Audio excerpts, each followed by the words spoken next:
Бұны бір рет уағызымызда да айтып едік. Бұл 4 нәрсенің 4-еуі де шайтанның ойындарынан. Лас нәрсе деп аталған. Арақ, құмар ойындары, тігілген тастар, мына пұтқа сыйыну деген нәрсе бар ғой.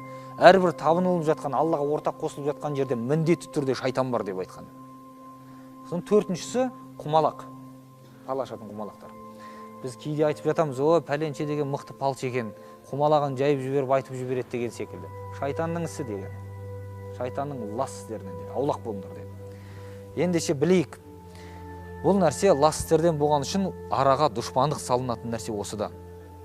Қарапайым мысал, сіз қайсысына болса да бұны барсаңыз, мысалға дейікші, палшыға барсаңыз, балгер өзінің палын құмалақтарын шашып береді де айтады, ертең сенің жолың болады, осындай пайда көресің десе, сіз соның айтқандай болмай, пайда көре алмай қалып қайтып келсеңіз, сен айтқандай болмады ғой деп айтып көріңіз, мен құмалаққа түскенін айттым дейді. Менің ешқандай кінәм жоқ деген жерде. Шайтанның ісі осы деген. Адам дейді, адам баласына қарсы бол Аллаға деп әмір етеді дейді. Фаламма кафара қала инни бариу минка инни ахафуллаха раббал аламин. Адам баласы қарсы болған уақытта мен сенен аулақпын, мен Алладан қорқамын деп қашып кетеді деген. Шайтанның ісі осындай деген. Демек не екен, кез келген пал ашушы да жетеді. Мен палға түскенін айттым, менде не кінә бар дейді. Құдайдан мен де қорқам, айналайын деп ол да айтады.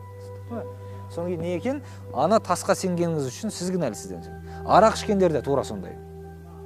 Бірін-бірі сен мені сыйлайсың, сыйламайсың деп отырып арақ ішеді де, ертең дұшпан болып бірін-бірімен төбелессе, арақ ішкенін пайдаланып былай деп айтып қалды дейді. Мен сенің аузыңа арақ құйдым ба, өзің іштің деп бірін-бірі кінәлап жатқан көресіз. Шайтанның ісі деген осы. Өзіңізге аудан бәленің бәрін аударады. Құмар ойында солай.